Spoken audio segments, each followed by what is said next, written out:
importantes. Mi objetivo es que ustedes no se tengan que acordar tareas. Que cuando tengan un momento como el de hoy de introspección, que puedan diseñar, que puedan poner acciones, ya sepan que mañana cuando arranca el día tienen un lugar donde hicieron esa planificación y no se tienen que estar acordando, uy, esto, uy, lo otro. La mente no está muy bien diseñada para acordarse de tareas. Y creo que si llegamos a todo eso va a ser como un taller muy interesante. Esa es mi ambición para hoy, es un poco más técnica que la vez pasada. La vez pasada creó como una base y hoy resoné con eso. O sea, va a ser práctico, pero antes vamos a trabajar como en desarrollar esa mente externa para que el día de mañana les pueda ayudar a tener como claridad y paz. Cuando digo mente externa es un lugar donde yo tengo mis proyectos más importantes, con los objetivos que quiero lograr ahí, con la visión, con los propósitos y las próximas acciones. Eso hace que tu mente esté como clara, que no se tiene que acordar tareas. Los budistas hablan de sentir la muerte como a un paso todo el tiempo, como que si estira la mano te puede tocar porque es algo que puede pasar en cualquier momento, y hablan de esa metáfora como tener la muerte un paso o la distancia de una mano, porque te ayuda mucho a entender qué es importante y qué no es tan importante.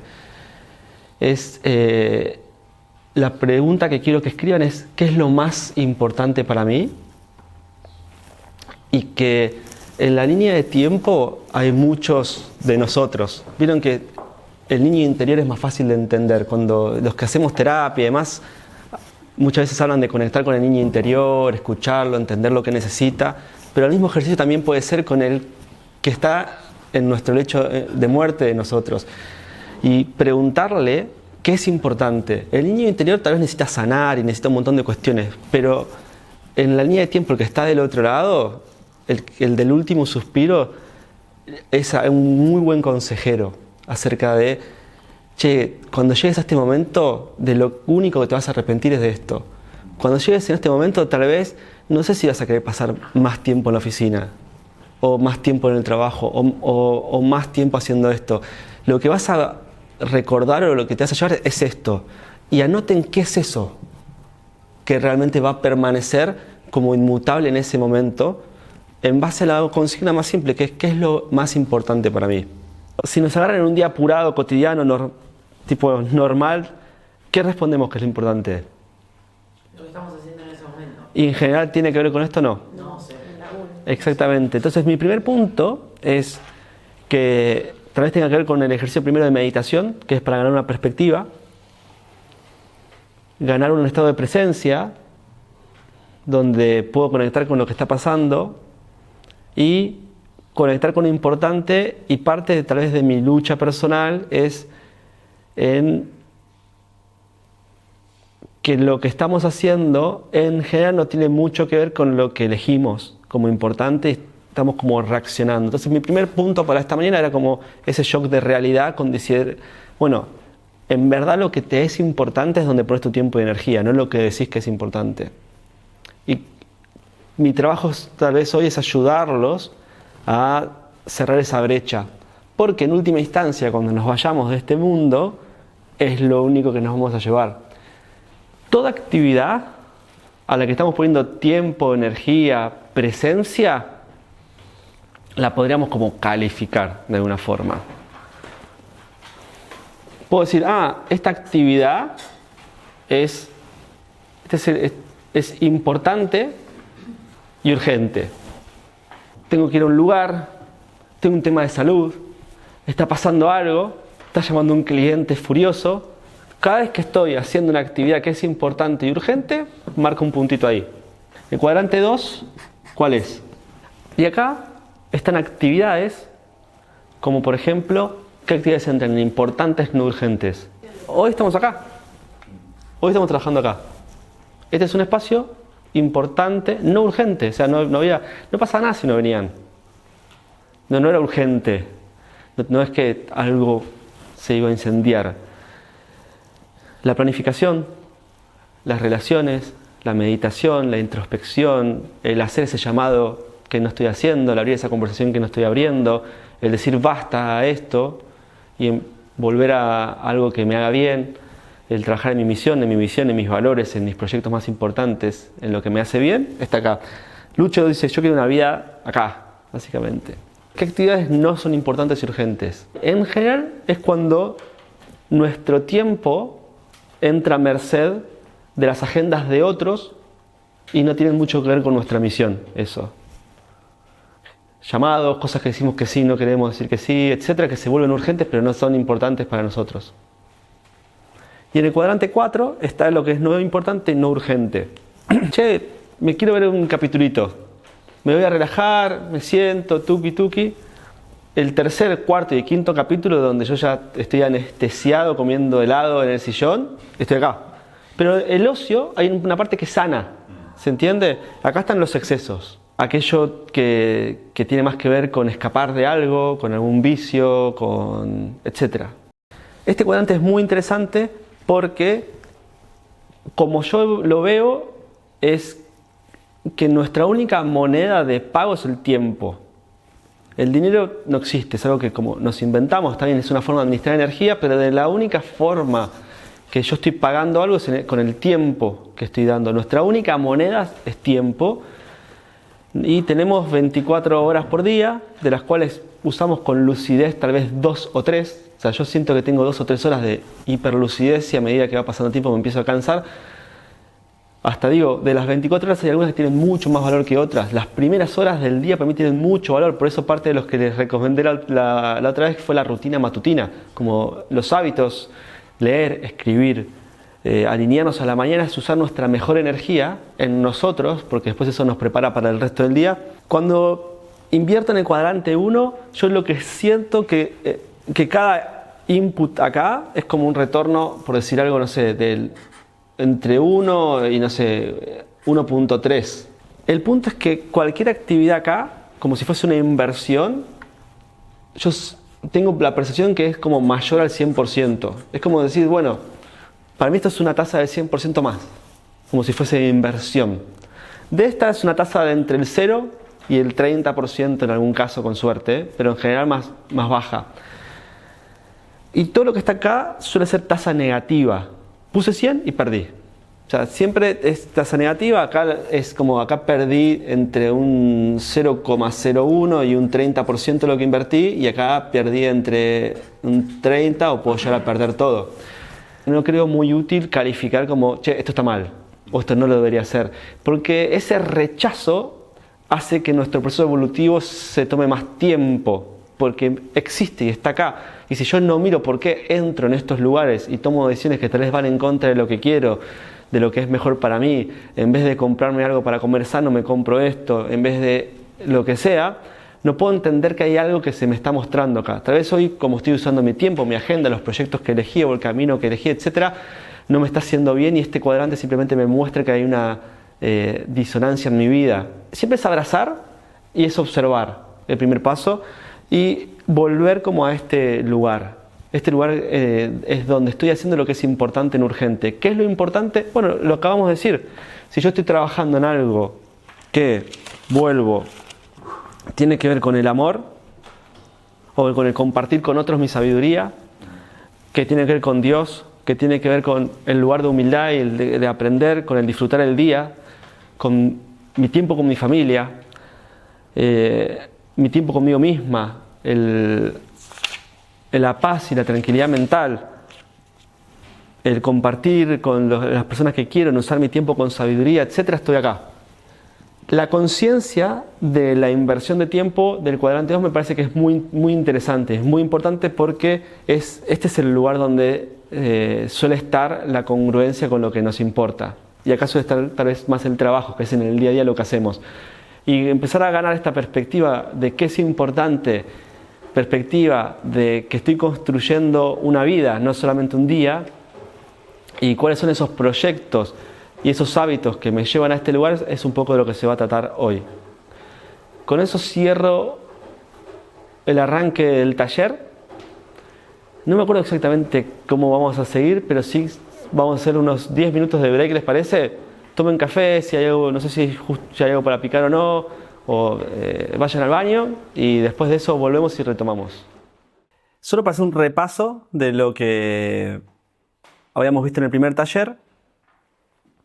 Vimos el faro, que es ese principio de esta nueva era, que es la era, desde mi óptica, llamado la era de la evolución, donde integrar nuestras 4 capacidades claves: la capacidad física financiera, la capacidad mental, la capacidad emocional, social y la capacidad espiritual, y desarrollarlas es como el punto diferencial de las eras anteriores, donde tal vez no tomaba en cuenta todas nuestras capacidades. Tal vez tenía más en cuenta nuestra capacidad física, en un momento donde necesitaba el ser humano haciendo como trabajo de fuerza, monótono, más de industrial. Luego la capacidad física y mental, donde empezamos a desarrollar, a hacer cuestiones y demás.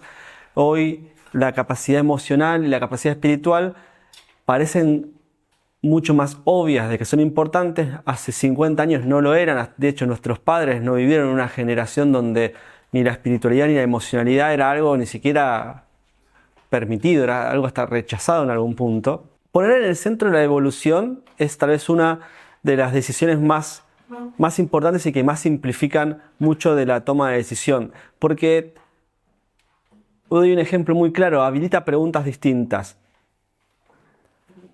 Cuando me está pasando algo que me saca de la zona de confort, puedo tener una pregunta a mano que antes no tenía. Es: ¿esto a qué viene para mi evolución? ¿Qué me muestra de mí? ¿Qué tengo que aprender? El punto de vista de la evolución hace que constantemente tengamos un espejo de nuestro nivel de desarrollo y acerca de qué es lo que nunca va a cambiar, que es uno de los puntos que creo que mientras existamos vamos a estar evolucionando. El resto puede cambiar, van a cambiar proyectos, van a cambiar roles, van a cambiar prioridades. Lo que tal vez no cambie es nuestro proceso evolutivo, nuestra capacidad de poder evaluar. En mi caso lo hago cada trimestre. Es una tarea recurrente que tengo en el sistema que yo uso, que es Asana, que es evaluar cada una de mis áreas del 1 al 5, tanto en hábitos como niveles de desarrollo. La primera línea es del 1 al 5, cómo estoy con mi nutrición actualmente, ¿ok?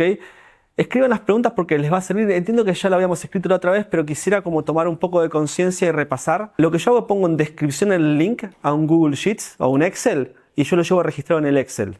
Asana me recuerda lo que hacer y pongo el link a la herramienta, pero no puedo llevar todo en Asana. Esto yo no lo llevo en Asana, solo llevo la tarea y en la tarea tengo el link a un Excel. El Excel tiene una línea que dice nutrición, cómo evalúo hoy mi nutrición del 1 al 5. Si quieren hacerlo del 1 al 10, da igual, como prefieran. Sí, lo van haciendo paso a paso. Pongan pregunta 1. Del 1 al 5 o del 1 al 10, ¿cómo evalúo hoy mis hábitos alimenticios? ¿Cómo estoy con mis hábitos alimenticios? Y pónganle un puntaje. Luego pueden hacer un doble clic y definir qué es para mí tener hábitos de 5 sobre 5, de 10 sobre 10 nutricionales. Eso lo pueden hacer, pero en principio vayan a su intuición y digan, bueno, hoy creo que nutricionalmente estoy en tal nivel. La pregunta número 2 es, ¿cómo estoy del 1 al 10 en mis hábitos deportivos? En mi caso ahí yo evalúo varios aspectos. El primero que evalúo es la fuerza, el segundo es la flexibilidad y el tercero es la resistencia o el trabajo cardiovascular. Y el cuarto tal vez es la coordinación o el equilibrio. Fuerza, flexibilidad, cardiovascular, coordinación y equilibrio. Por eso trato de mezclar varias actividades. El yoga, por ejemplo, trabajo mucho el equilibrio y la flexibilidad. En baile trabajo más la coordinación. En el gimnasio más la fuerza y la parte más cardiovascular. Pero esa es mi propia definición. Ustedes no tienen que tener mi definición. Simplemente háganse la pregunta, según mi estándar actual, ¿cómo evalúo que estoy del 1 al 5, del 1 al 10 con mis hábitos deportivos o de movimiento? ¿Todos ya evaluaron? Sí. Tercer pregunta, ¿cómo estoy del 1 al 10 con mis hábitos de descanso, relajación, manejo de energía? Ahí entra nuestra capacidad de cortar, nuestra capacidad de trabajar por ciclos energéticos. Volviendo a la administración del tiempo, una recomendación es no administrar el tiempo, administrar la energía.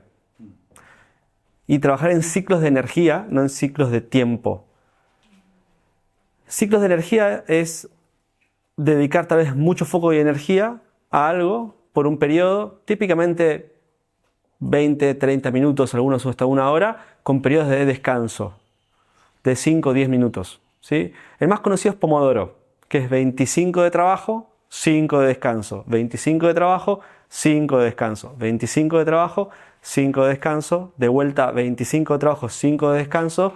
Como son periodos de media hora entre trabajo y descanso, cada ciclo de 2 horas puede ser un descanso más largo, como de 45 minutos o 1 hora, ¿sí? De esa forma te acostumbras a trabajar la energía. Entonces, cada vez que trabajas, vas a dar una vuelta a manzana. Hay algo que aprendí que se llama la caminata con mindfulness o mindful walking, y es, después de hacer un ciclo, tal vez poder hacer alguna actividad que me vuelva al presente. La caminata de mindfulness es simplemente camino percibiendo cada paso, percibiendo la respiración, dónde estoy y tratando de volver al presente. Me va a venir algo del trabajo, lo observo y vuelvo al presente. Como un buen ejercicio para poder como cortar. Y el hecho de caminar hace que renovemos un poco la energía porque solemos trabajar sentados nosotros, ¿verdad? Para mí todo eso entra en descanso y relajación y manejo de energía. Obviamente los centrales sí dormí las 7 o 8 horas que necesita mi cuerpo. Lo que busco es tener un nivel de bienestar alto en general. Y yo tal vez lo único que voy midiendo día a día es cómo percibo hoy mi nivel de bienestar. Mi intención es evolucionar, lo cual si el puntaje es bajo me puede servir hasta más. Mi intención es evolucionar y que esté alto, pero que esté bajo no diría, uy, estoy mal. Bien, no es confrontar, es integrar. Es parte de mí, no lo tengo que confrontar. Hoy está sucediendo y lo abrazo como una madre abraza a un hijo. Cualquier aspecto que no me guste, sea que no estoy descansando bien, sea que me está pasando esto y no me gusta, no lo confronto. Es la peor estrategia porque al confrontarlo estoy juzgando que hay algo mal en mí. El primer paso es observar y abrazar lo que me está sucediendo como una madre abraza a un hijo. Esa es la mejor metáfora. En general, el dolor es una muestra de que tu paradigma de cómo son las cosas no está ajustado. Significa que estás navegando por las calles de Mar del Plata con un GPS de Málaga. El dolor y la incomodidad lo tenés que abrazar porque es tu cuerpo y tu mente y tu emocionalidad y tu espiritualidad diciéndote que como crees que son las cosas no son, tenemos que aprender algo. Y entonces lo que haces cuando confrontás y rechazás es querer seguir manejando con un mapa que no es del lugar en el que estás. Entonces, abrazo, lo siento y lo escucho.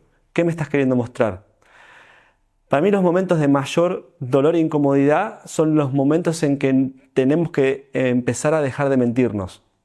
En algo te estás mintiendo y no sabes en qué es, tu bienestar te lo muestra. Tal vez una de las primeras mentiras es que tenés que ser perfecto. O tiene que estar todo 10 puntos. Y no, tal vez no es así como funciona. Nos guste o no nos guste, los seres humanos tenemos ciclos de energía y ciclos de emocionalidad y ciclos de bienestar.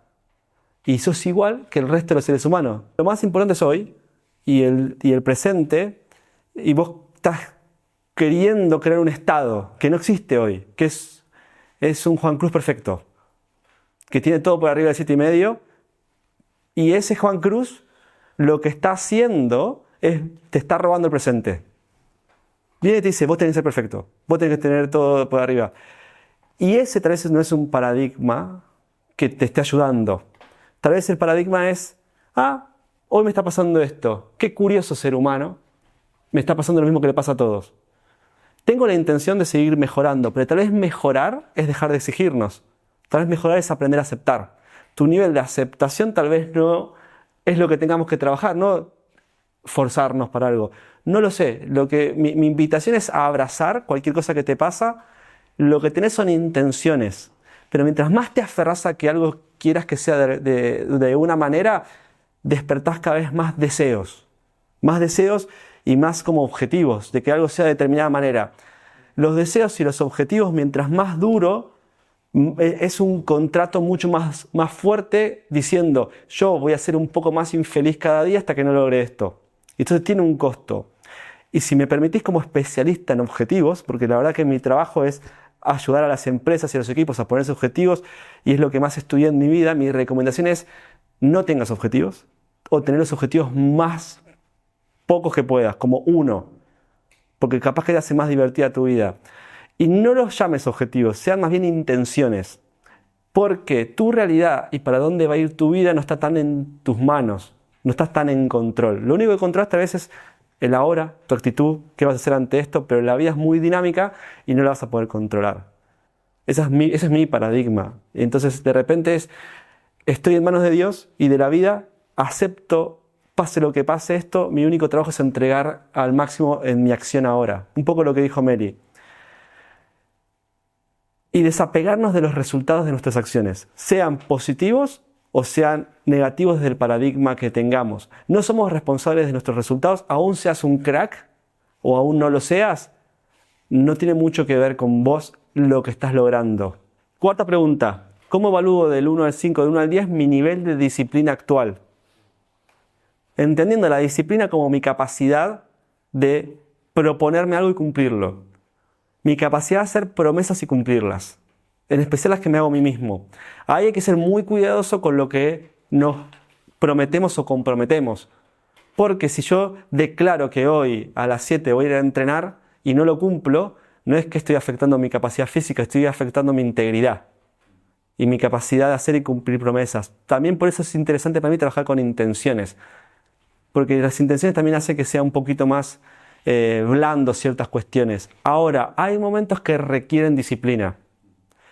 En el budismo se llama aditana. Aditana es cuando vos tenés firme determinación. Y a veces necesitas firme determinación de decir, bueno, hoy a tal hora tal cosa o la próxima hora la voy a dedicar a esto. Cuando hago los retiros de meditación en Vipassana, hay 3 meditaciones al día que son en aditana, que significan que elijas la postura que elijas, por 1 hora no te puedes mover de esa postura. Hay una meditación de la mañana, una del mediodía y otra de la tarde, y si te pica una avispa o te está cayendo una gota de transpiración o te duele la espalda, lo observás y no reaccionás. Y eso también va a otros atributos que vamos a ver después, como la ecuanimidad. Quinto, ¿cómo evalúo mi nivel de salud y energía actual? ¿Cómo evalúo mi nivel de energía y salud actual? ¿Es el nivel de energía y salud que quiero o tengo algún tema? Y ahí la energía tiene mucho que ver con la nutrición, y a veces si tengo alguna molestia o algo, no posponer tal vez ir al médico. Y sexto, ¿cómo evalúo del 1 al 5, del 1 al 10 mi capacidad de elegir? Mi capacidad de elegir tiene mucho que ver en que ante las circunstancias es cuán conforme estoy cuando decido. ¿Cuánto estoy realmente decidiendo o simplemente estoy reaccionando? Sería como lo contrario. Mi capacidad de elegir es el espacio que hay entre el estímulo y respuesta también. Cuando tengo un conflicto entre 2 intereses que se juntan, ¿cómo evalúo mi capacidad y claridad de elegir entre uno y otro y ejecutarlo? ¿Cuánto les da el promedio de esos 6 puntajes? 6,70. Bien, ese promedio yo puedo como inferir que puede ser mi promedio actual de capacidad física, que es una mezcla entre mis hábitos y mis resultados, ¿ok? Entonces, de esa forma no desatiendo el hoy, que son mis hábitos, y tampoco desatiendo un poco la contribución. La contribución es disciplina, salud y energía que elegir. Estos son atributos que vamos a necesitar para nuestros proyectos más importantes. Siguiente, lo vamos a hacer lo mismo pero con la mental. Del 1 al 5, ¿cómo evalúo hoy mis hábitos de aprendizaje? Aprendizaje continuo, aprendizaje sistemático, leo, aprendo, estoy siempre tratando de desarrollar alguna habilidad, alguna certificación o algo. 2. ¿Cómo evalúo del 1 al 5? ¿Cómo evalúo del 1 al 5? Del 1 al 10, mi capacidad de reflexión escrita, de escritura. Pensar y escribir son actos equivalentes en algún punto porque pensamos en palabras, si bien tenemos imágenes, todo lo que pasa por la mente también podría pasar a un papel. En el escribir hay un proceso muy sanador y muy enriquecedor de poder observar nuestras ideas, de poder bajarlas, de poder entenderlas. Algo que es muy importante es para poder generar ciertos hábitos y ciertos contextos, lo vamos a ver en el proyecto Hogar, que es tener siempre en nuestra mochila o a mano, en mi caso, el cuaderno y el libro o la Kindle. Esto hace que mis chances de hoy activar mi desarrollo mental aumente exponencialmente porque los tengo a la vista. Nosotros somos mucho más producto del contexto que de nuestras decisiones. Nuestra capacidad de elegir no es tan consciente y usa mucha energía, lo cual mi principal recomendación en el proyecto Hogar, que es uno que vamos a ver, es elegir el contexto con los gatilladores o los triggers que tienen que ver con los hábitos que yo quiero desarrollar. Y ahí al escribir, mi recomendación es que sea parte de la rutina matutina y escribir lo que sea. ¿Cómo estoy? Porque hoy siento agradecimiento. El agradecimiento, la paz, son emociones de vibración alta. Y entrar en esas vibraciones podemos hacerlo con preguntas adecuadas. Por ejemplo, hoy ¿por qué siento un genuino agradecimiento? ¿Qué quiero resolver? ¿Qué tengo en mente? A veces tenemos conversaciones importantes e incómodas con otros. La conversación es importante que la escribamos antes, pero no el texto, sino es ¿para qué entro a esta conversación? ¿Cuáles son mis supuestos? ¿Qué quisiera que pase en esta conversación? ¿Cómo creo que la otra persona me ve y ve el asunto?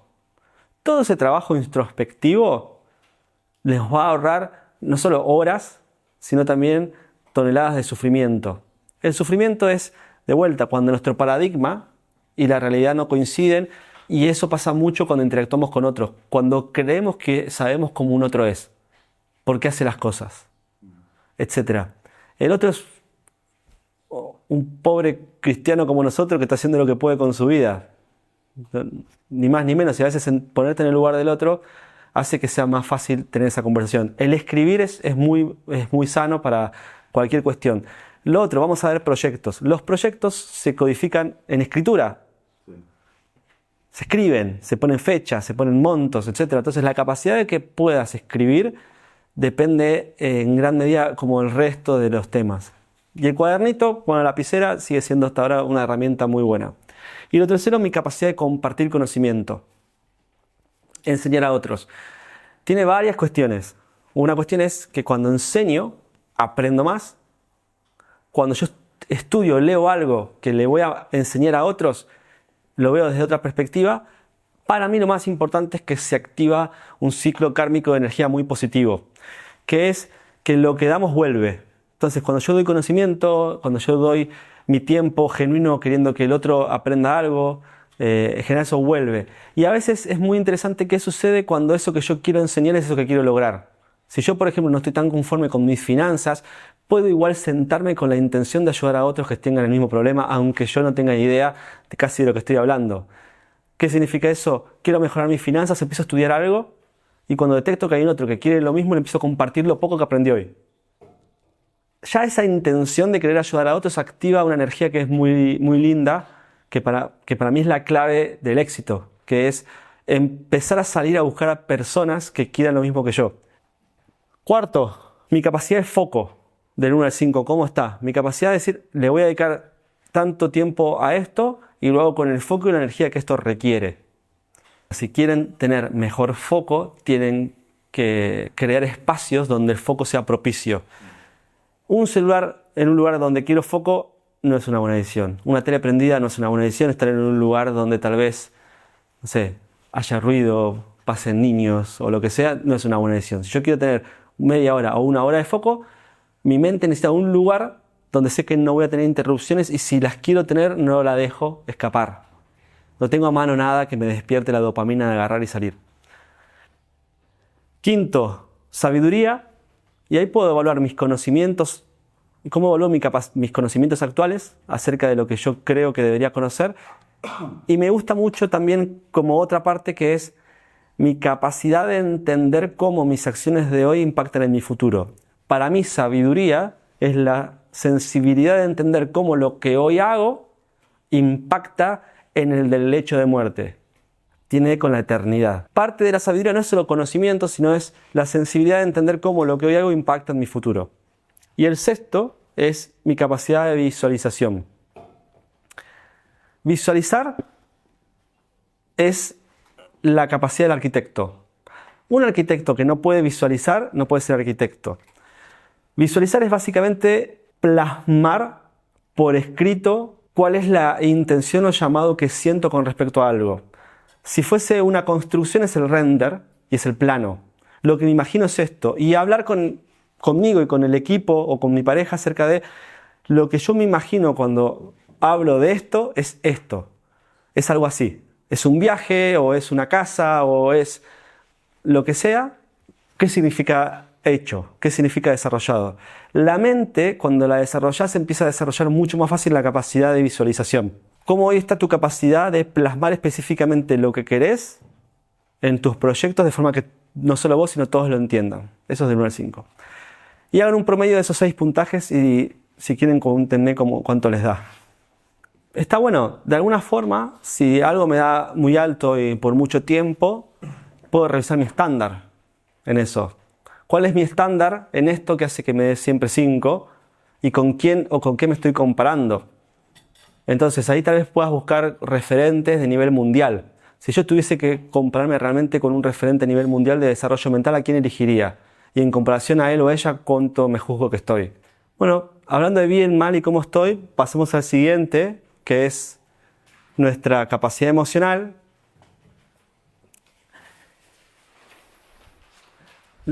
Y ahí voy, porque Nico me dio el pie. La capacidad de conectarme con las emociones que siento y con lo que me pasa. Si mi mundo es bien o mal y no tengo el nombre de emociones, ahí no hay tanta riqueza. Y es, ¿hoy qué estoy sintiendo? ¿Es miedo? ¿Es melancolía? ¿Es tristeza? ¿Es felicidad? ¿Es paz? ¿Es rechazo? ¿Es asco? ¿Es bronca? ¿Es vulnerabilidad? ¿Es apatía? ¿Qué estoy sintiendo? Cada sensación tiene su equivalente mental o textual. Siento miedo. ¿Qué significa el miedo? De repente en el miedo estoy juzgando que mis capacidades actuales no se pueden hacer cargo de una situación que me está amenazando. Entonces de repente entender qué es lo peor que me puede pasar, si realmente es así. El miedo es como una alarma. De repente la felicidad significa que tal vez juzgo que estoy pudiendo algo que antes no podía, o que mis capacidades se han expandido, o que mis oportunidades se expandieron. Y entender qué es lo que estoy juzgando, lo que estoy percibiendo. Y ahí se juega mucho nuestra capacidad emocional, de poder poner nombre a las emociones y poder empezar a identificar, lo que estoy sintiendo es esto. Y el proceso de escribir acá también se aplica, que es, ¿qué es lo que estoy sintiendo? ¿Qué juzgo que significa esto? ¿Qué me está mostrando? ¿Es tan así lo que está pasando? Hay mucha disonancia entre lo que sentimos y lo que en realidad está pasando. Hay mucha disonancia. A veces creemos que hay algo que tiene como una gravedad del 100% y después cuando lo analizo la verdad me doy cuenta que era de un 5%. La mente no entiende eso porque está acostumbrada a veces a mostrarnos como una amenaza, como algo de vida o muerte y solemos como a exagerar ciertas emociones por una cuestión de supervivencia. Entonces poder observarlas y entenderlas, y esto sería el primer puntaje. Poder identificar emociones y de dónde vienen, todo eso es emocional, es cuidar tu mundo emocional. Acá principalmente es cuánto te permitís y cuánto podés identificar y cuánto le dedicás espacio a eso, ¿no? Parte de lo que tal vez preguntaba Nico es, tal vez dejo que mi mente tome control y me diga algo en base a deseos o miedos y no sé cuán conectada está mi mente con mi emocionalidad realmente y cuán íntegra está esa relación. Juzguen eso. Del 1 al 5 sería el primer puntaje, ¿está bien? 2 es mi capacidad de conectar con otros, la empatía. Hay cierto rol emocional en conectar con otros, que es la capacidad de sentir lo que el otro está sintiendo, la capacidad de entender a otros, mi capacidad de escucha, si realmente puedo sentarme a escuchar En términos generales juzgo que el mayor regalo o uno de los mayores regalos que le podemos dar a alguien es nuestra atención plena. Nuestra atención hasta sin juzgar. Estoy acá presente para vos. Te estoy escuchando. Para lo que necesites decir. Esa es parte de la capacidad y hábito que estamos desarrollando acá. Llevado a nuestros proyectos, cualquier proyecto importante va a requerir de la sinergia con otros. Y en esa sinergia con otros poder entender qué los motiva, qué les gusta, qué quieren y cómo nuestros proyectos y motivaciones pueden encajar en eso es clave para hacer que nuestros proyectos se muevan. Si de repente no tengo esta capacidad, voy a conversaciones simplemente llevando mi idea. Ahí, si soy un líder, tengo que abusar constantemente de mi autoridad formal. La autoridad moral es cuando yo le muestro respeto, empatía y escucha a otro y puedo empezar a mostrarle cómo los proyectos empresariales encajan con su plan de vida. Y el tercer punto es nuestra capacidad de definir 100% o qué significa hecho en los proyectos o en los temas que quiero resolver. Nuestra capacidad de definición de 100% o de visualizar qué significa, qué es lo que quiero, Stephen Covey en los 7 hábitos lo llama tener un fin en mente. Para que quede más claro, es una capacidad mental, que es, en esta situación, ¿qué quiero? ¿Qué me quiero llevar? ¿Cómo voy a dar este problema resuelto? Es más, hay una pregunta muy genérica que podría ser, si hoy me levanto y desaparecen todos mis problemas, ¿qué pasó? ¿Qué se resolvió? Poder entender qué significa algo resuelto. ¿Qué dijiste? Me morí. Alguien que resolvió todos sus problemas, vamos a poner en tu epitafio. Cuarto, mi capacidad de autoconocimiento. En mi capacidad de autoconocimiento entra muy en juego el niño interior y también el adulto del lecho de muerte.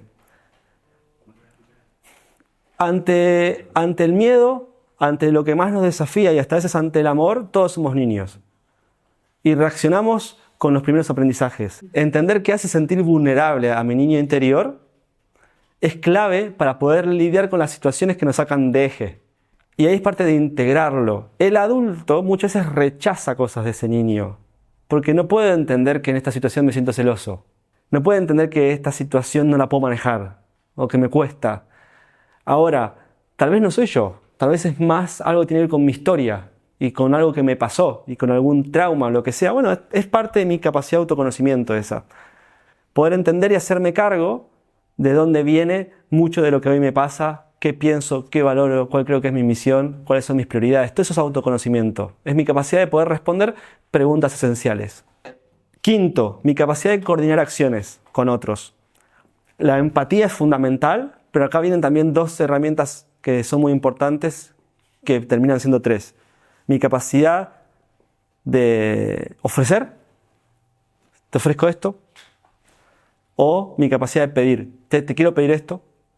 Mi capacidad de crear contexto para que eso se transforme en compromisos. Todo compromiso que yo genero con otro nace del acto del lenguaje de pedir u ofrecer más la aceptación de un otro. ¿Estamos de negociar? Negociar y la creación de contexto para la negociación, todo eso es parte de mi capacidad de coordinar acciones con otros. Entra la negociación. ¿Cuál es la... Sería mi capacidad de hacer ofertas más compromisos o pedidos más compromisos. La diferencia es la inquietud. Cuando yo hago una oferta, ¿cuál es mi inquietud? Cuando le ofrezco a alguien algo. Che, te ofrezco esto. ¿Cuál es mi inquietud ahí? Si yo te ofrezco, che, te voy a buscar, ¿querés? Che, te presto este libro que creo que te va a servir, ¿querés? ¿Cuál es mi inquietud ahí? Generar algo en la otra persona. Muy bien, generar algo en la otra persona. Pero cuando pido, che, ¿me das un mate? ¿Me prestás 10 lucas? ¿Cuál es mi inquietud ahí? Generar compromiso. Las dos son generar compromiso, pero mi inquietud, ¿cuál es? Si en el otro eje, exactamente, una más para mí. En la oferta está más la inquietud del otro y en el pedido está más mi inquietud. En las dos pasan por el mismo proceso, que es la creación de contexto. Muchas veces en la negociación o a la hora de pedir o ofrecer es muy importante el contexto. Porque si generas un buen contexto, muchas veces no necesitas ni siquiera llegar a hacer el pedido o la oferta porque sucede.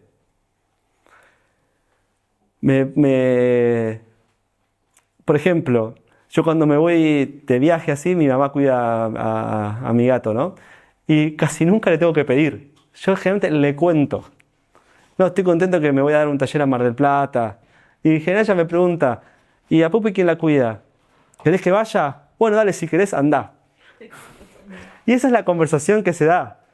Y en general es como abrir una conversación donde mostrás algo que está sucediendo y en general depende de la confianza y el conocimiento de la relación, esos pedidos, esas ofertas pasan solos. No es manipulación, es crear contexto. La manipulación tiene que ver con la falta de integridad, con la mentira o con hacerle creer algo que no es al otro. Sí, Con la intención.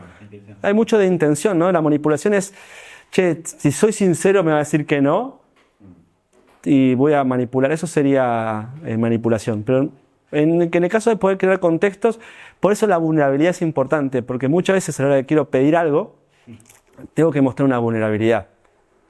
Tengo que mostrar algo que no sé, algo que me falta. Y el último es la confianza. La confianza es la emoción tal vez más importante para el ser humano. O una de las más importantes. Se combina con la paz y con el agradecimiento y la confianza, porque sin confianza nos sentimos tan amenazados que no hay nada. Y algunos elementos que son claves tienen que ver con las relaciones. La primera relación creo yo que tiene que ver con nuestra relación con Dios, con la vida, con el misterio, y ahí hay una relación. Cuanto más confío en Dios y en la vida y en eso, suelo tener mucho más confianza para moverme. Porque en última instancia, esta es mi experiencia personal, es cuando empiezo a sentir que algo es un problema, que algo está mal, que algo tengo que forzar, hacer, esforzarme, etc. Cuando logro la paz de analizarlo, mi última conclusión es, en esto se ve cuánto confías en Dios y en la vida.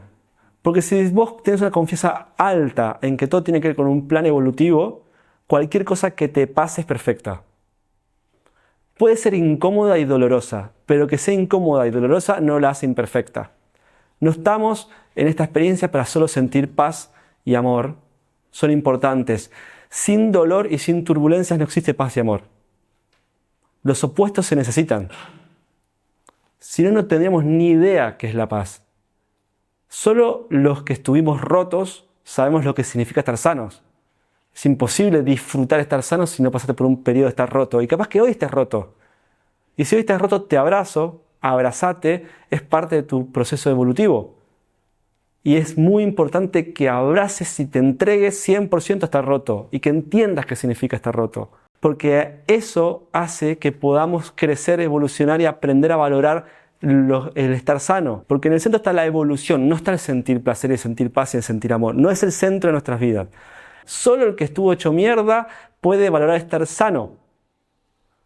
Alguien que pasó por un cáncer o alguien que pasó por un estado extremo valora la salud, valora el caminar. El que nunca pasó por eso no tiene ni idea. Hay gente que daría toda su vida por tener 24 horas de salud, por poder caminar. Te cambio los 10 días que me quedan, los 10 años que me quedan, por un día de dar una vuelta a manzana. Aquel que está paralítico o está limitado, entiende mucho más lo que es la salud. Entonces, en el proceso que estoy, por más doloroso e incómodo que esté, es parte de un plan perfecto y algo que tengo que vivir para aprender algo. No estoy para nada de acuerdo que la felicidad es lo más importante. La felicidad es solo una emoción de una bolsa de 100 emociones, que te indica algo, que te muestra algo. Entiendo que una vida con más momentos felices significa que tu paradigma está ajustado, pero de repente si estás todo el día feliz debes tener hasta un desvío hormonal, porque no es tan natural. Claro, no tenés, o sea, ¿qué estás trabajando? Y segundo es con vos mismo, tu relación con vos. Si vos fueses tu mejor amigo o mejor amiga, ¿cómo valoras esa amistad? ¿Cómo te hablas? Muchas veces nos hablamos y nos tratamos de forma que no permitiríamos a nadie. Bueno, esa es una relación. ¿Cómo está la confianza en esa relación? ¿Quiere lo mejor para mí? Y esas son las dos relaciones que marcan la vara para tu relación con otros. Lo bueno que el termómetro suele ser la relación con otros. Entonces, te señalo a vos siempre. Y es espectacular porque nuestras parejas o nuestros amigos más cercanos son un espejo. Ustedes dos son como hiper maestros porque se muestran constantemente cosas. Y lo que a mí me produce un hermano, lo que me produce alguien, es un espejo también de cómo estoy conmigo y cómo estoy con mi relación con la vida. El otro en general me muestra. Muchas veces tengo esta creencia que es inconscientemente puedo generar que un otro haga o diga algo que me perturbe para poder entender y trabajarlo. Tengo muchas veces la sensación que atraigo ciertos momentos o ciertas situaciones y los otros son en general un espejo y un gran maestro. Hablé de la confianza en Dios y la vida, en uno mismo y con otros. Con otros hay 4 palabras que entran muy en juego, que es que las puedo agrupar en 2, en forma de ser y en forma de hacer del resto. Y es, en forma de ser, las intenciones y la integridad que juzgo que un otro tiene, si quiere lo mejor para mí, si quiere lo mejor para la vida, si está conectado o no con valores, y la integridad. Cualquier falla de intención o integridad, che, este me quiere cagar, es intención. O, che, me dijo esto y hizo otra cosa, es integridad. Baja la confianza muchísimo. Y hay otras 2 que tienen que ver con la forma de hacer, que es la capacidad, depende para qué. A veces la capacidad de ser amigo, o la confianza que tengo en un cerrajero es la capacidad de arreglar una cerradura. Y el historial de éxito. Nos cuesta confiar en alguien que no vimos un historial de éxito sostenido en el tiempo. La confianza se gana. Y por más que ames a alguien y te despierte lo mejor, si no hay un historial en esa relación donde constantemente se es íntegro, donde constantemente se alimenta la confianza no existe hasta que se construye y lleva un tiempo, no la puedo comprar. Alguien puede ser muy confiable en un ámbito, pero no tanto en otro. Entonces ahí son factores que contribuyen también a mi capacidad de evaluar y generar relaciones de confianza. Y el espejo es, ¿cuál es mi intención? ¿Cuál es mi integridad en esto? ¿Cuál es mi capacidad a desarrollar que me permita ser más confiable en lo que hago, sea en el trabajo o en las relaciones? ¿Y cuál es mi historial de éxito en esto? Cuando quiero despertar confianza en alguien, tengo que mostrar historial de éxito. Tengo que mostrar que yo ya lo hice. ¿Y qué promedio les da a esos 6? Promedios. Acá empiezan a bajar los promedios. Suelen bajar. En comparación con físico y mental suelen bajar porque estamos en ámbitos donde somos más ignorantes, donde no hemos aprendido mucho de esto, ni en la escuela ni en la universidad. No hace falta que lo compartan, es para tomar conciencia. Y el último, vamos a ir a nuestra capacidad espiritual. Mi recomendación es que lo hagan en un Excel. Sí. Yo en mi caso tengo una tarea recurrente cada 3 meses y lo hago y empiezo también a leer el pasado y abajo me hace no solo el promedio por cada área, sino el promedio de las 4, como me dio. Muy bien, ¿cómo se desarrolla? Meditación. Esos 3 minutos que hoy hicimos muestran de forma práctica cómo momentos donde mi intención y mi atención están en el presente, en mi cuerpo y en una postura que me acompañe, cambian mi percepción, cambian mi emocionalidad. Entonces la meditación sigue siendo tal vez para mí el hábito más importante de desarrollo espiritual. También generamos como una apertura emocional donde podemos empezar a escuchar y a canalizar cuál es nuestra misión. Desde ese lugar de silencio, el silencio es la clave. En el silencio puedo escuchar el susurro de mi conciencia. La conciencia es una voz muy suave que te dice que está bien, que está mal, te dice lo correcto. ¿Alguna vez percibieron ese susurro? Todos los días. Todos los días. Ese susurro está cuando paro. En el movimiento es muy difícil escuchar la conciencia, por eso la reactividad hace que a veces no tomemos buenas decisiones y tengamos que pedir disculpas. Ya se me fue la cabeza. Hay algo que escuché de Andrew Huberman, que es un neurocientista, que habla que más o menos a partir del minuto 18 o 19 de meditación hay ciertos cambios neuronales que son muy interesantes, lo cual explica por qué ciertas prácticas de meditación recomiendan un mínimo de 20 minutos. En Vipassana se recomienda 1 hora por la mañana y 1 hora por la tarde de meditación. Eso sería como tal vez ideal. 20 minutos por la mañana y 20 minutos por la tarde suele ser un muy buen punto. La meditación de la tarde es muy interesante porque ahí aprendemos a nuestra capacidad de poner límites y de parar. ¿Qué nos va a pasar en la meditación de la tarde? La meditación de la mañana a mí me da eje. La meditación de la tarde es dolor. Es muy difícil. Es dolor. ¿Por qué? Porque hay que entender cómo funciona el cerebro y el balance dopamínico. Cuando vos estás trabajando, nosotros somos emprendedores, acción, dopamina. Resolver un problema levanta la dopamina como locos. Por eso nos gusta ser emprendedores, resolver problemas, ayudar a otros. Y estás en una vorágine que no te da nada. Nada te da la sensación de emprender. Si después de todo un día de esa vorágine, tipo 6, 7 de la tarde, yo agarro y me siento, que puede ser en un almohadón o lo que sea, una silla, y hago esto, qué dolor. Es dolor. Sí. Porque la incomodidad lo que hace es compensar toda la generación de dopamina que tuvimos en el día. Para entenderlo, es la resaca. Entonces, la meditación de la tarde es un músculo para poder aprender a parar. Y esos 3, 4, 5 minutos son dolorosos. Y tenemos que entender que va a haber dolor, que va a haber incomodidad, porque nuestro cerebro está equilibrando el nivel de dopamina anterior. Puede haber llanto, empiezas a percibir las contracturas y volver a eje. ¿Cuánto meditar? De vuelta, por lo menos 20 minutos, a veces necesitas más, pero es hasta volver al eje. Una de las definiciones en esto de estudiar mucho lo que es la neurociencia, primero les voy a recomendar un libro que es muy bueno. Es de los mejores libros que leí, que se llama La Nación Dopamina. Dopamination es el título original, de una psiquiatra que trabaja adicciones, y ella te muestra lo que estoy diciendo yo, lo usa con un sub y baja, que dice, este es el equilibrio. Cuando vos generás dopamina, empieza a bajar y de repente hay unos gremlins que se suben del lado del dolor para poder compensar. Por cada gota de placer vas a tener una gota de dolor, nada es gratis. Por eso ciertas filosofías como el budismo hablan de no tener deseos y de cierta calma mental, porque de repente cada vez que presionas un lado, se presiona el otro. Una de las conclusiones más interesantes de esto es que pasa también lo contrario. Cuando vos presionás la de dolor, ¿cómo presionás el lado de dolor? Cuando es algo incómodo, alineado a hábitos que tienen que ver con tu desarrollo, como por ejemplo meditar. El dolor que sentís inicialmente en la meditación de la tarde se transforma en un placer y un gracias a Dios que medité.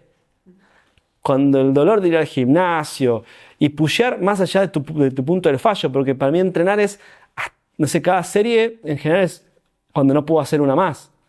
Sí. Y ahí vas desarrollando el placer de haber ido a entrenar.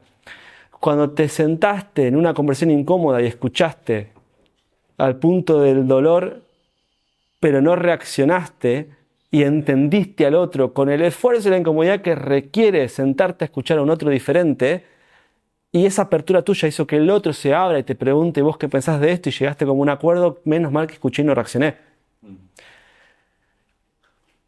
Cuando no me comí las 7 medialunas que me podía haber comido y de repente me guardé para comer algo que le haga bien a mi cuerpo, menos mal que dije que no. ¿Por qué pensás que nos cuesta tanto, aún siendo conscientes de que la recompensa es tan grande? Voy a decir lo más práctico: diseñamos malos contextos. Eso es lo más práctico. Sí. Entonces, nosotros somos muy producto del contexto en el que estamos. La computadora y el celular son elementos de un contexto que está asociado a actividades que no están tan buenas. Ahora, si vos me decís lo mismo porque como mal, yo te digo, no comes mal, comprás mal. Claro. Comprás mal. Sí. Si en tu casa solo hay cosas sanas y no tenés ni galletitas, es muy difícil que comas mal. Sí.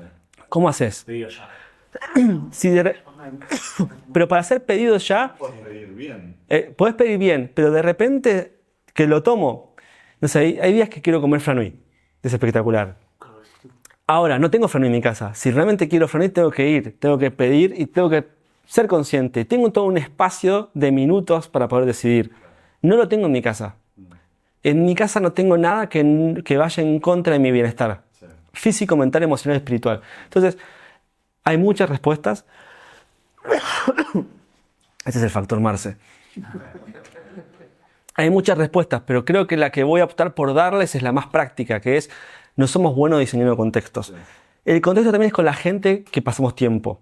Es una decisión consciente. No estamos obligados a tener ninguna relación. Ninguna. Ni con nuestros padres, ni con nuestros hermanos, ni con nuestros mejores amigos. El que hoy es mejor amigo, mañana puede no serlo.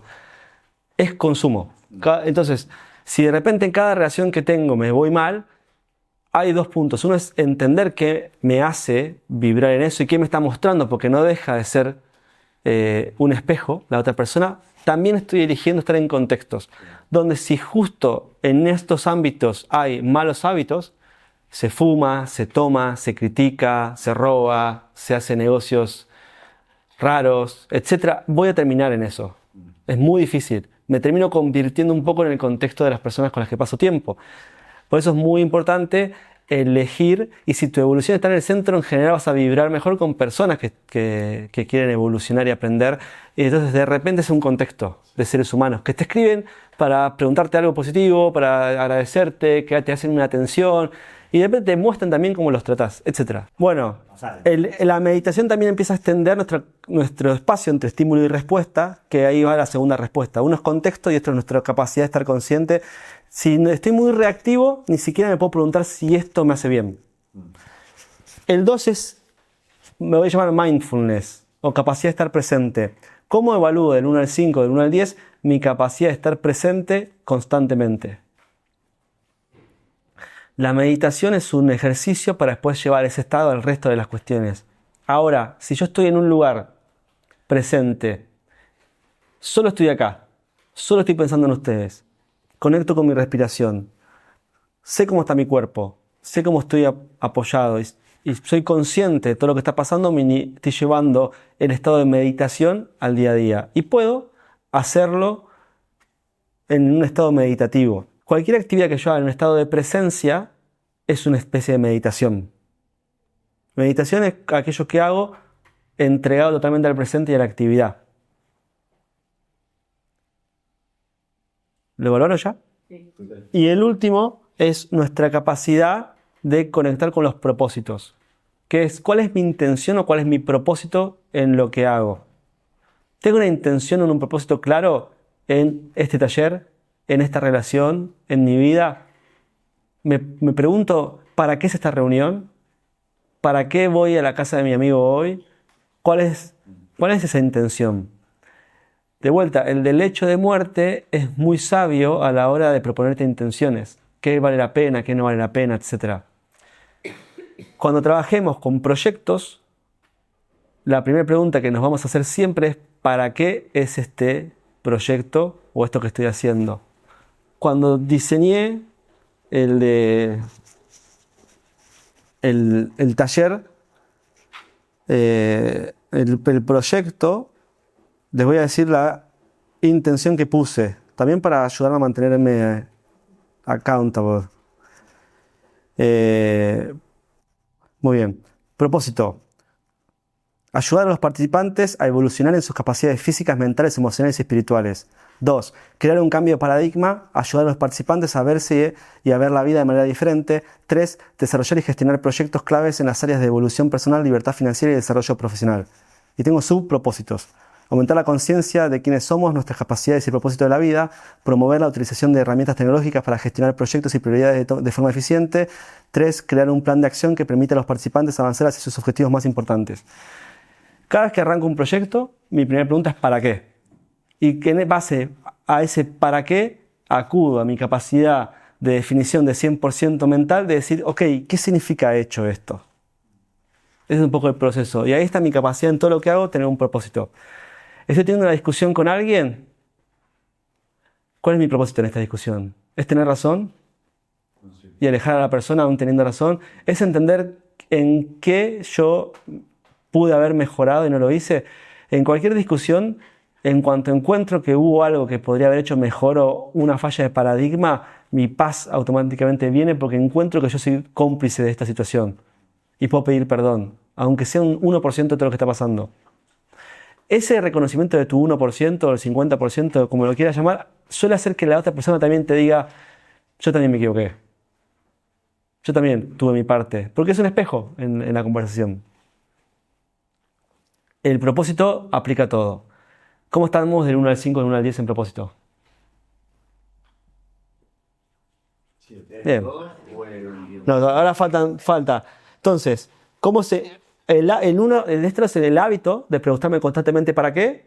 Ahora, la manifestación es cuánto siento del 1 al 5, del 1 al 10, que tengo una vida con propósito, que me mueven los propósitos. Cuando me mueve el propósito, es el cuarto punto, en general me mueve un llamado, me mueve el sentido de lo que hago. Entonces el hábito es constantemente me pregunto ¿para qué? Ahora, la manifestación de eso es una vida con propósito, que puede ser distinto. ¿Por qué yo lo diferencio? Porque puede que en una etapa temprana tenga más fuerte el hábito, pero todavía no se manifiesta en una vida de propósito, porque estoy en una etapa temprana de desarrollo. Es como ir al gimnasio un año y creer que ya de repente soy un atleta. No, son 10 años de ir al gimnasio a ser atleta. Que nos mueva el propósito es muy importante, porque el propósito, y si algo tiene sentido o no, le gana rotundamente a esto me va a hacer sentir bien, o esto me va a evitar dolor. El placer como motor, o el evitar dolor como motor, no suelen ser tan potentes. Y suelen estar muy vendidos. ¿Por qué se vende mucho? Porque te lleva a tomar decisiones marketineras acerca de qué invertir.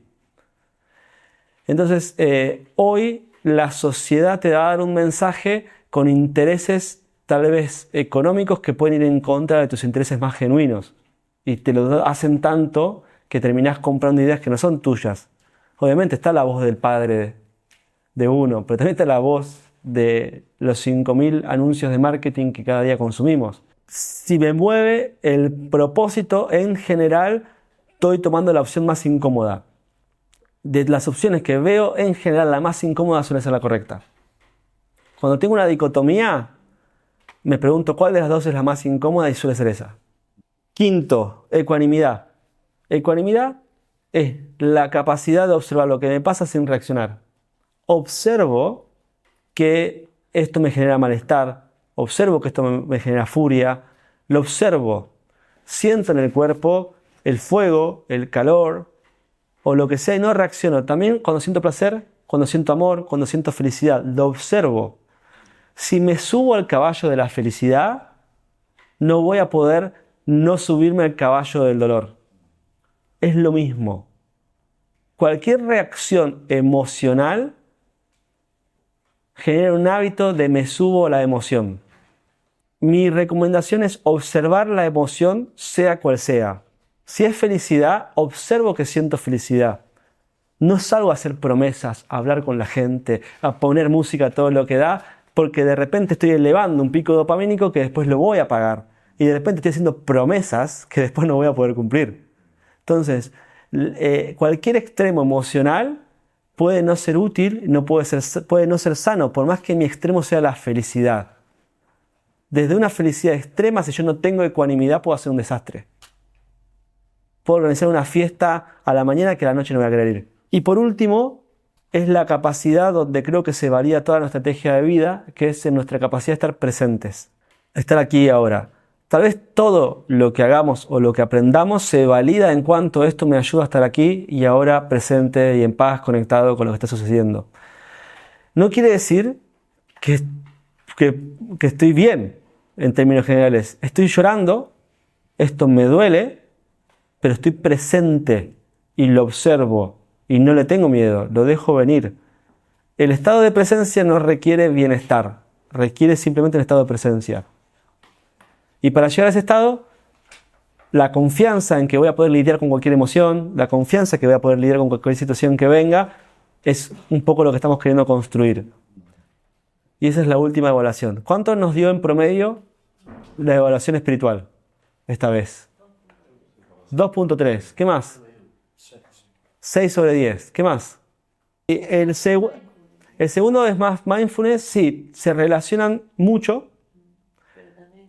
En la última estoy juzgando tal vez mi historial y en general mi capacidad de estar presente. Si mi vida la vivo desde ahí, puedo tener periodos de mindfulness, pero en general puede ser, la verdad que un día por semana hoy mi mindfulness está bien. Lo que evalúo en otro es cuánto juzgo que eso está presente en mi vida como una capacidad. En el otro evalúo más la acción. Mi intención al separarlas es esa. Si no les sirve, evalúo en 5 cosas. A mí me sirve porque una vez más, si hoy hice caminata con mindfulness, si hoy medité, si hoy hice un montón de cosas, se van mezclando, pero es mi capacidad de estar presente hoy como hábito. Yo puedo tener hoy un alto, puedo tener una semana alta, un mes alto, pero no lo puedo juzgar que es una capacidad instalada. En otro lo juzga más como capacidad instalada. ¿Se entiende la diferencia? ¿Cuánto nos dio entonces? A mí 2.3. ¿El resto? Bien. Fíjense que es mucho más difícil llegar al 7 acá. Es mucho más difícil. En general, todos los que nombraron, aún multiplicando por 2 lo que hicieron del 1 al 5, no llegamos. ¿Por qué? Porque la inteligencia o capacidad espiritual es nuestra duela baja como sociedad y no estamos generando contextos donde se ve estimulada. Yo solamente tengo un amigo que viene a mi casa, merendamos y me dice, ¿nos sentamos a meditar? Y no existe como hábito hoy tanto eso. Con eso cerramos la parte de evaluación y este ejercicio es muy importante porque de acá nacen muchos proyectos y muchos puntos a desarrollar. De esto depende, de vuelta, nuestra capacidad de poder conectar con eso que sentimos que es una misión y de poder ejecutarlo. Y en eso se resume un poco por qué es importante esto. Entonces, si primero conectamos con nuestra misión, con nuestra visión, con nuestros valores, etc., vamos a decir que primero conectamos con lo importante, es luego importante entender cuáles son los roles que hoy tengo en mi vida. ¿Cuáles son esos roles que son como fundamentales? El primer rol que les voy a proponer es el de evolución personal, el de evolución. Evolución del cuerpo, mente, emoción y espíritu. Y digo ese primer rol porque creo que es de los pocos roles universales. Tener un proyecto de evolución física, mental, emocional y espiritual para poder abrir nuestros oídos y corazones a los proyectos más importantes que requiere nuestra existencia y tener la fuerza para ejecutarlos. Porque tengo un cuerpo disciplinado, tengo una mente fuerte que se puede enfocar y puede armar proyectos, tengo una emocionalidad y una red de contactos de confianza que me permite hacer que las cosas se muevan y tengo claro el propósito de todo lo que propongo y me muevo por propósito. Las personas que hacen que las cosas pasen suelen hablar primero del para qué hacen las cosas, el propósito. Y este sería como el primer rol.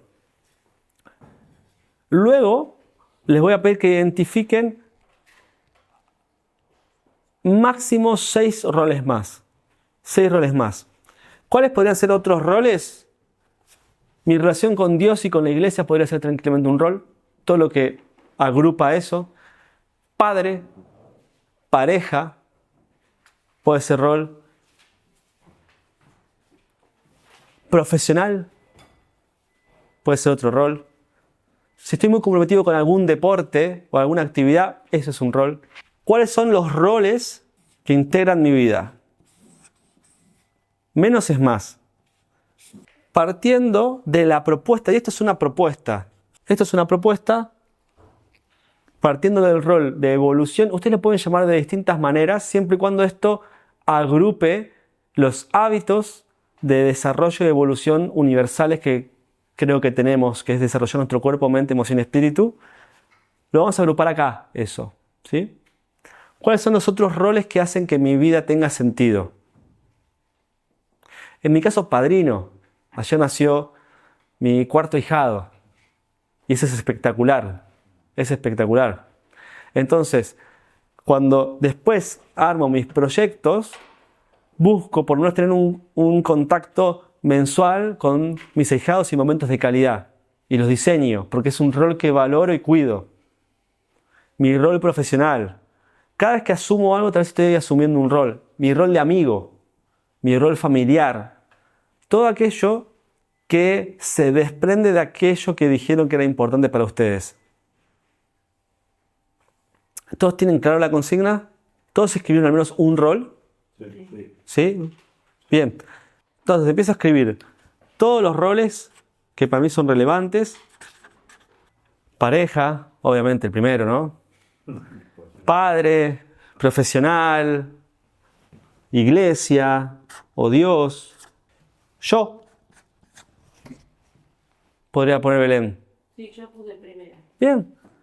Belén o lo que sea. Ese es el rol. Es el rol donde tal cosa.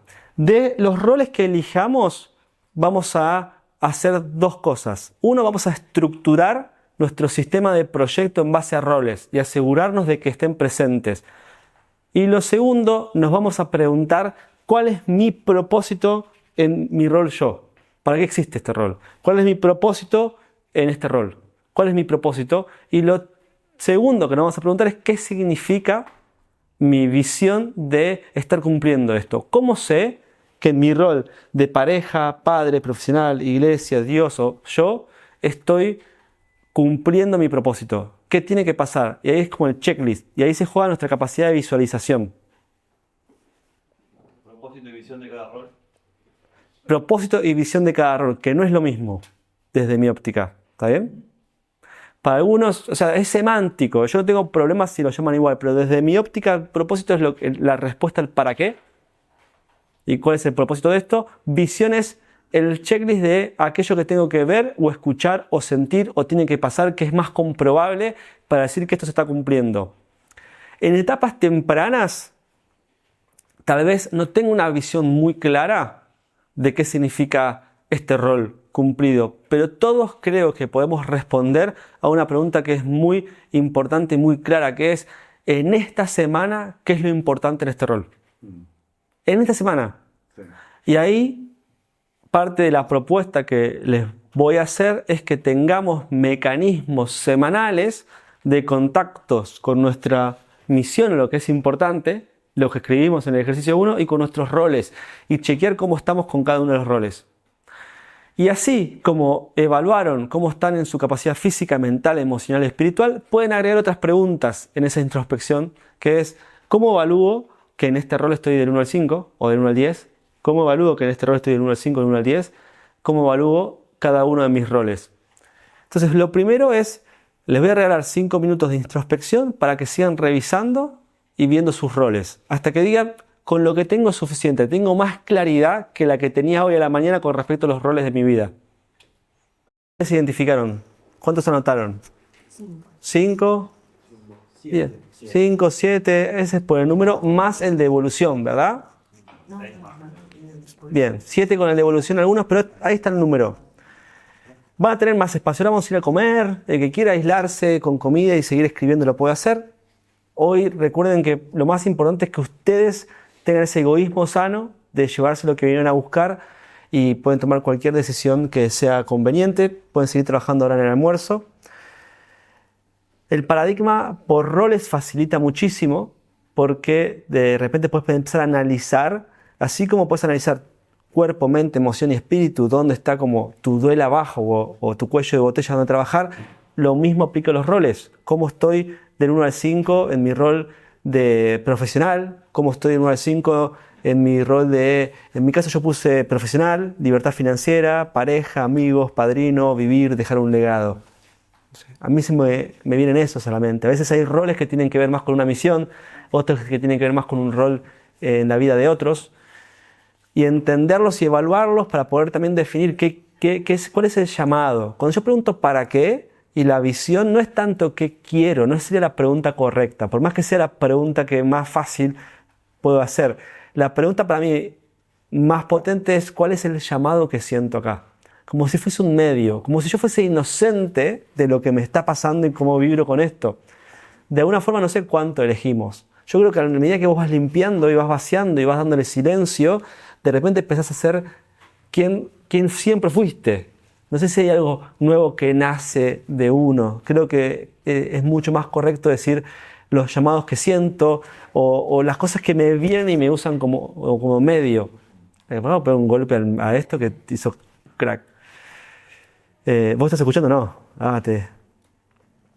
Y luego del almuerzo voy a compartir pantalla o intentar compartir pantalla, voy a abrir una Asana y voy a tratar de configurarlo desde cero para que refleje esto y ciertas funciones básicas. Ustedes podrían hacer lo mismo. El que no quiere usar tecnología lo va a poder hacer perfectamente porque lo puede escribir. El que quiere usar tecnología, que es una de las promesas que hice en el taller, va a abrir Asana conmigo. El que no tiene Asana o no tiene proyecto puede crear uno desde cero. Yo voy a hacer el ejercicio de crear uno de cero y le voy a mostrar cómo podría ser una configuración de nuestro sistema de proyectos para poder reflejar nuestros propósitos, nuestras visiones y nuestras acciones diarias, semanales y mensuales para que ese rol o ese proyecto se mueva, que es lo que estamos buscando sin que eso afecte nuestra paz mental. Eso es lo que va a seguir durante la parte de la tarde, ¿sí? Yo voy a mostrar, o sea, tal vez lo que les recomiendo es que tengan un entorno de trabajo personal separado del laboral, ¿no? Por eso preguntaba. Sí, pero puedes abrirte, creo que en ClickUp que permite crear como entornos. Créate un espacio nuevo, de cero, que sea espacio personal, ¿sí? De esa forma, cuando estás en lo laboral, no estás en lo personal y de repente vos podés poner como proyecto, en el laboral, perdón, en el personal puedes tener tu proyecto profesional, pero puedes darle perspectiva desde ahí. ¿Para qué lo hago? ¿Qué significa? ¿Y cuáles son los más importantes? Tal vez le das seguimiento más minucioso en el otro, pero desde ese vos podés pensar en perspectiva y en perspectiva del resto de tus roles, porque desde el personal puedes entender que no es tu único rol. No sé si es la mejor opción, es la mejor de las que yo conozco, principalmente porque permite hasta 6 niveles de subtareas. Por eso Trello no me sirve a mí, porque mi forma de pensar pienso jerárquicamente. Lo que estamos haciendo acá es aprender a pensar jerárquicamente. ¿Qué significa? Bueno, mi prioridad es Dios, la vida, evolucionar. Por eso mis roles. Y dentro de mis roles voy a tener subproyectos. Y dentro de subproyectos voy a tener hitos. Dentro de los hitos voy a tener tareas. Ya ahí te marqué 4 o 5 niveles. Mi forma de pensar es como si fuese un árbol, ¿no? Y Asana me lo permite y me lo permite gratis, a un nivel aceptable para trabajar en equipos. Cuando yo trabajo con empresas me permite crear este equipo de 15 personas gratis. Y entonces de repente, claro, gran parte de la implementación que yo hago cuando hago consultoría es el manejo de proyectos y la claridad de objetivos en las empresas. Es lo que más valora mi cliente, es una de las cosas que más valora. ClickUp me gusta. Tengo ciertos problemas a un nivel, pero entiendo que tenés buen nivel de subtareas, creo que tenés hasta 2 o 3 niveles. Tienes segmento de acción, subtareas. Sí, pero es que es válido. ¿Stability usaste alguna vez? No. ¿Ese que es súper configurable? No. Stability es uno de los que recomienda Tommy. Claro. Sí, no lo usé. No lo usé. No me pareció tan fuerte en tareas cuando lo vi. Para mí tiene que ser muy, muy claro y muy fuerte a la hora de llegar hasta la acción. Si no se transforma como un monitoreo de avances. Claro. Y entonces vamos a aprender a trabajar en base a roles y a proyectos prioritarios y a definir como los propósitos y las visiones para cada rol y a transformar eso en las jerarquías que me permite poder controlar y pensar algo. Lo vamos a ver como en acción. Lo voy a hacer hasta con roles muy simples, como parte de, no sé, de desarrollo físico, económico. Para mí es tener los impuestos al día. Y les voy a mostrar cómo crear las subtareas de cada uno de los impuestos para que Asana me lo haga acordar cada vez que se me vence algo y no tenga que estar yo pensando si pagué o no pagué algo. Sea el monotributo, sea la tarjeta, sea cualquier cosa. Desde algo tan simple, porque de vuelta, la capacidad de estar presente para mí es más importante. Y si de repente tengo una mente externa que me hace estar seguro de que no se me va a pasar nada, gano en presencia. El objetivo no es controlar todo y tener todo en Asana. No, mi objetivo es tener la libertad para poder vivir con la mayor presencia y plenitud posible. Y entender que mi mente es caótica para acordarme todo lo que tengo que hacer, todo lo que tengo que pagar, todas las promesas que hice y mis próximas acciones. No está diseñada para eso. Y de eso se va a tratar la segunda parte del taller de hoy.